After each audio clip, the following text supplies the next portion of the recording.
მალე 12 საათი გახდება, გაგიმხელთ დილის 10 საათიდან მე საინფორმაციო სააგენტოებს, მათ შორის საერთაშორისო მნიშვნელოვან საინფორმაციო სააგენტოებს მივადევნე თვალყური, ვეზებდი თემას, რაზეც უნდა გამეკეთებინათ ჩემი მორიგი ვიდეო ბლოგი. უკრაინის საკითხები ძალიან მნიშვნელოვანია. ირანში, ახლო აღმოსავლეთში მიმდინარე პროცესები ძალიან მნიშვნელოვანია. მაგრამ საქართველოში განვითარებულ პროცესებს მოვლენებს უბრალოდ ვერ ასწდები, ესეც ვუთხარი, უფრო ზუსტი რომ ვიყო საკუთარ თავს და ვიყავი არჩევანის, ერთგვარი არჩევანის წინაშე, მას რაზე უნდა გამემახვილებინა თქვენი ყურადღება, რაზე უნდა შევჩერებულიყავი, სიმართლე გითხრათ, არ დაგიმალავთ.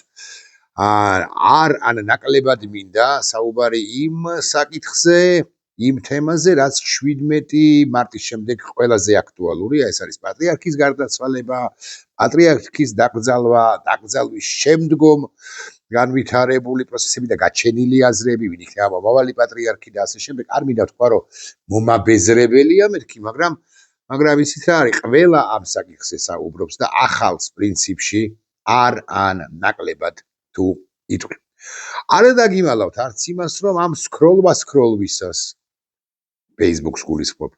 ამ საინფორმაციო სააგენტოების ნიუსებისათვის ყურადღების მიქცევისას ესეთი მნიშვნელოვანი განსაკუთრებით საინტერესო თემა ვერ აღმოვაჩინე. თიკა, რუხაძეს, აქანდაზი და ცოცხი ეჭირა თუ არა სამების დიდ საკათედრო ტაძარში, კი გააკეთებ ამ თემაზე ვიდეო ბლოგს, მაგრამ რამდენი წუთი შეიძლება დაუთმობა? 3, 5?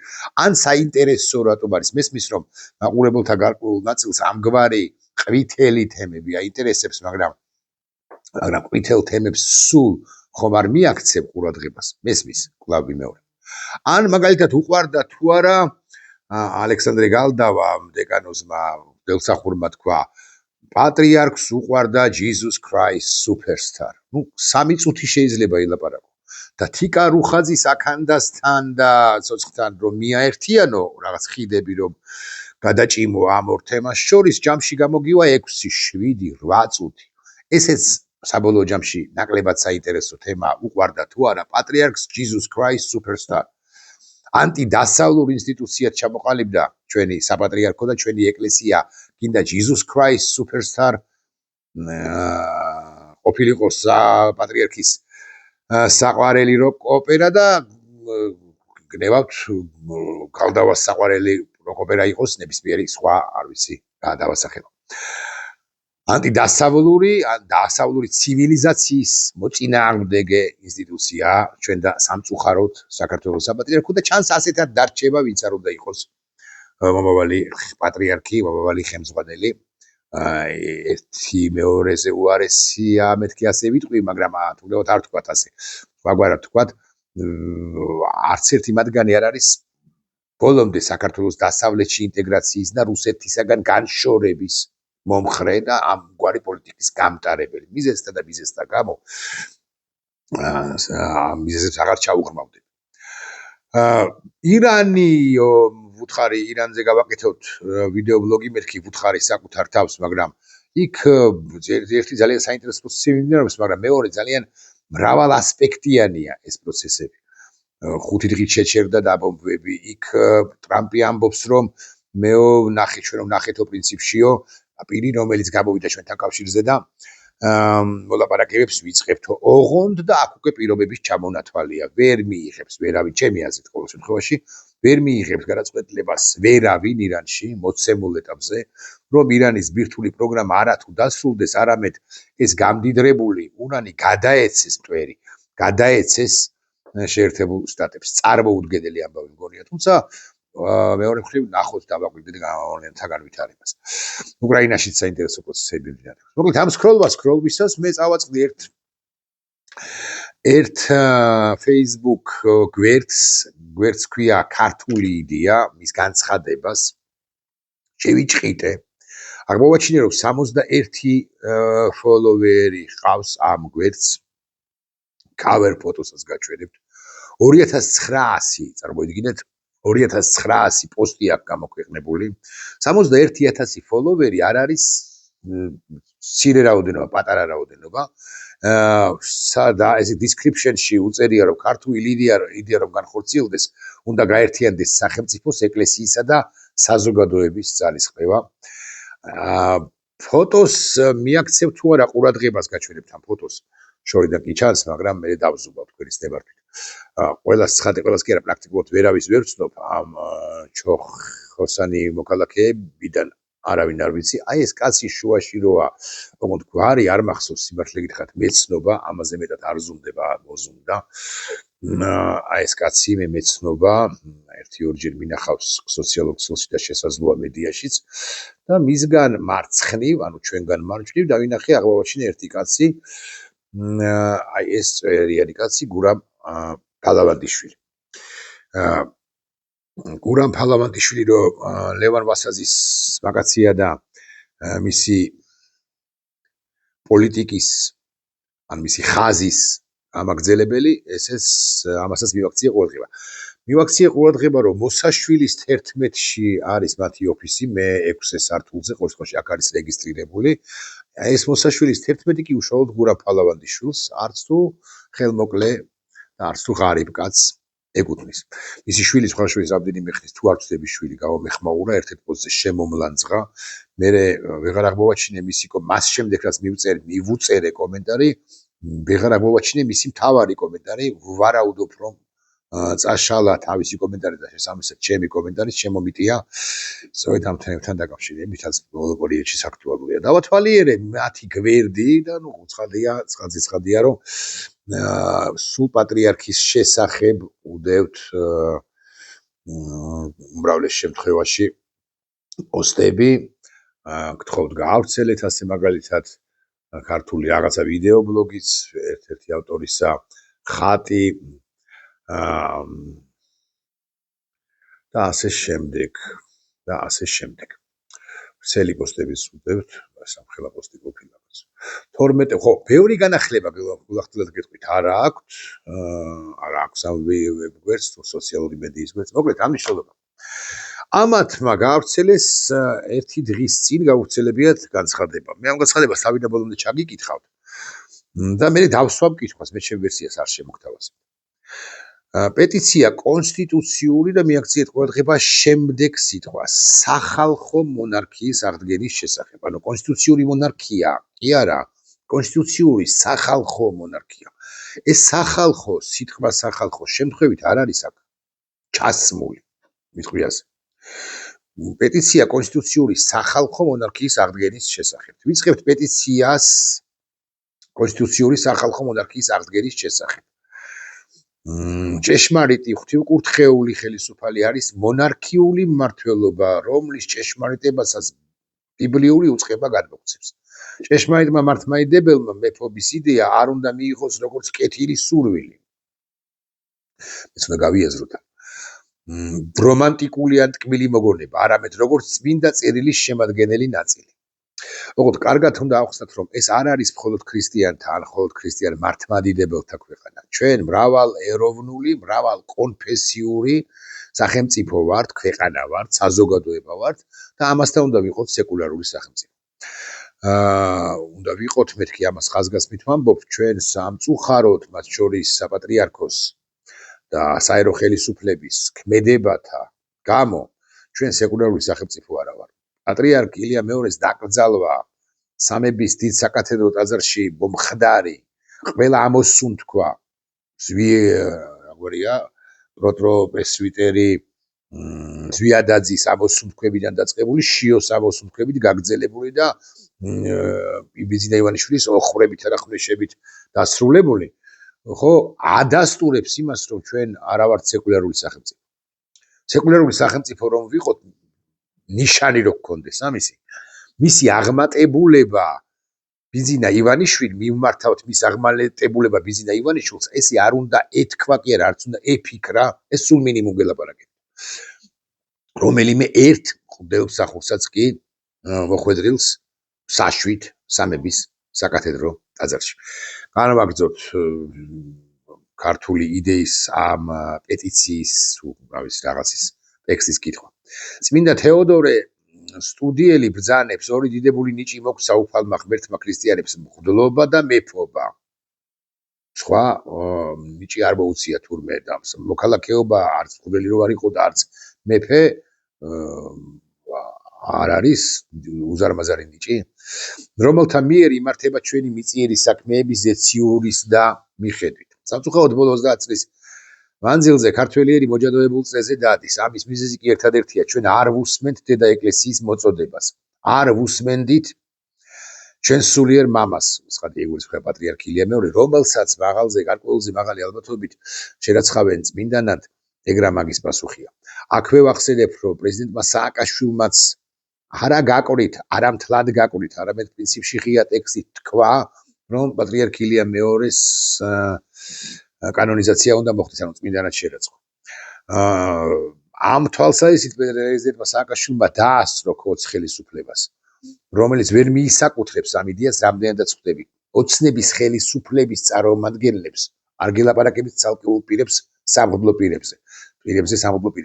ოცნების ხელისუფლების წარმომადგენლებს ჯერ არ უთქვამთ. მიხეილ სააკაშვილამდე არ უთქვამთ, რომ პატრიარქი ილია მეორე უნდა იყოს შერაცხული წმინდანად და აქედან გამომდინარე, ჩემი აზრითაც, სხვებას დაწერეს. ამაზე ქართული ოცნება ერთგვარად დაბნეულია, თუ აიტაცებს იდეას პრეზიდენტ სააკაშვილისა, გამოდის რომ ეთანხმება რამეში მაინც პრეზიდენტ სააკაშვილს. თუ არ აიტაცებს და ამ შემთხვევაში გადაიკიდებს, სხვააღლა ვქამია, მაგრამ გულისწყრომას გამოიწვევს იმ პირებისა, რომლებიც მათ შორის მისი მომხრეებისა, რომლებიც პატრიარქი ილია მეორის კანონიზაციაზე ფიქრობენ ან ხმამაღლა ლაპარაკობენ. მიხეილ სააკაშვილმა ინიციატივა ერთგვარად წარსო. სხვა საქმეა, სწორი იდეაა თუ არა ამ კუთხით არ ვჯელობ ახლა მე. და არ არის ახლა ეს მნიშვნელოვანი. განვაგრძოთ კითხვა. უწმინდესმა და უნიტარესმა ილია მეორემ არაერთ გზის შეგვაგონა, რომ აღდგეს კონსტიტუციური სახალხო მონარქია. ოღონდ გულწრფელად გეტყვით, კონსტიტუციურ მონარქიაზე საუბრობდა პატრიარქი ილია მეორე და არა კონსტიტუციურ სახალხო მონარქიაზე. ეს სიტყვა სახალხო შემთხვევით არ არის ჩასმული, ანუ ხალხისაგან ბოძებული, ხალხისაგან მინიჭებული ლეგიტიმაცია უნდა ჰქონდეს. მათ შორის იმიტომ, ეს იდეა ამ იდეის ავტორებს შესანიშნავად ესმით, რომ ერთი რომელიმე მემკვიდრე, რომელიც უპირობო მემკვიდრეა, ეჭვშეუტანელი მემკვიდრეა, არ არსებობს ბაგრატიონთა გვარიდან. იქ არის რაღაც კონკურენცია, პატრიარქს უნდოდა ერთ-ერთის გამოზრდა, ერთ-ერთი ბაგრატიონის და ბაგრატიონებზე ლაპარაკობდა, თუ ვინმეზე ლაპარაკობდა პატრიარქი ილია მეორე ლაპარაკობდა სწორედ ბაგრატიონთა დინასტიის აღდგენაზე. ოღონდ იქ პატრიარქი არც ერთ შემთხვევაში და არასოდეს, რამდენადაც მახსოვს და სწორად მახსოვს, არ ჩაურთავდა ხოლმე სიტყვას სახალხო, როგორ ქვია, მონარქია. ხო, მართლმადიდებელი მონარქია არის გარანტი ქვეყნის ტერიტორიულ ერისისგან. როგორც ბოლო ჟამ მის ქართველი მამა გაბრიელი გვაუწყებს, გადავახტი. ბოლო ჟამის ქართველი მამა გაბრიელი გვაუწყებს. ყველაზე კარგ პრეზიდენტს, ყველაზე ცუდი მონარქი გერჩივნოთ. ოღონდ თან კონსტიტუციურ მონარქიაზე საუბრობს. არა ბერი გაბრიელი, არამედ ამ განცხადებით საუბრობენ ამ განცხადების ავტორები. და პრეზიდენტი მმართველია. საერო ხელისუფლებაში მმართველი, ძალაუფლების მქონე და ესენი თუ ლაპარაკობენ პარალელურად კონსტიტუციურ, მით უფრო სახალხო მონარქიაზე, ხო ის მმართველი ვერ იქნება და საერთოდაც ეს საკამათოა, თქვა მეაქვს თუ არა მამა გაბრიელს ეს სიტყვები, მაგრამ ნუ თქვათ ნათქვამი. ქართველმა ერმა ერთხელ და სამუდამოდ უნდა გაითავისოს, რომ საქართველოს ეკლესია იყო, არის და იქნება სული ქართველი ერისა. უნდა მოусმინოთ ჩვენს დედა ეკლესიას და გადავდგათ ქმედითი ნაბიჯები ამ საკითხის განსახორციელებლად. ვიდრე პატრიარქი დაკრძალულია ილია მეორე. ვიდრე ახალი პატრიარქი იქნება არჩეული. რა საჭიროა უკვე ამ თემის ზონდირება. უკვე ამ თემის შემოგდება. ადრეც დარწმუნებული ვარ ამ პატივცემულებს ფოტოზე ვინც არიან და კიდე სხვებს, ანუ ვასაძის სასტავს და ვასაძე მარტო მოქმედი პირი არ არის. ვასაძე არის ჯერ ერთი შიომუჯირის მეგობარი. ეს ერთი. მეორე, ვასაძე არის დუგინის ხაზის აქ გამტარებელი. მეორე, ვასაძე არის ილარიონ ალფეევის, აი ახლა კი მიშუმათებულია და კუთხეში მიმწყდეული იყო ეს პედოფილი კაცი. პედოფილი არა უკაცრავად, პედოფილი ფლად ბავშვებზე არ ძალადობდა, მაგრამ ეს რაღაც მოძალადე კაცი სექსუალურ ძალადობას გულისხმობს. რომელიც იყო ჩამოსული საქართველოში. და მასთან ერთად ბევრი კგბ-შნიკი იყო და ბევრი ფსბ-შნიკი იყო და ბევრი ოლიგარქი იყო და ბევრი ქართველი რუსი იყო ჩამოსული და ყველა უბრალოდ ყველა მათგანი ან ბევრი მათგანი ცხოვრობდა ერთ-ერთ სასტუმროში, აბაზე ვილაპარაკე. ხო, ესენი დარწმუნებული ვარ, ლაპარაკობდნენ ადრეც ამ თემაზე. განა არა. მაგრამ ახლა რა საჭირო იყო ხელახლა წამოწევა ამ საკითხისა, ვიდრე მათი რჩეული პატრიარქი, მათი რჩეული კანდიდატი არ გახდება პატრიარქი, მათი რჩეული კანდიდატი მაღალი ალბათობით, მაღალი ალბათობით, სწორედაც რომ შიო მუჯირია.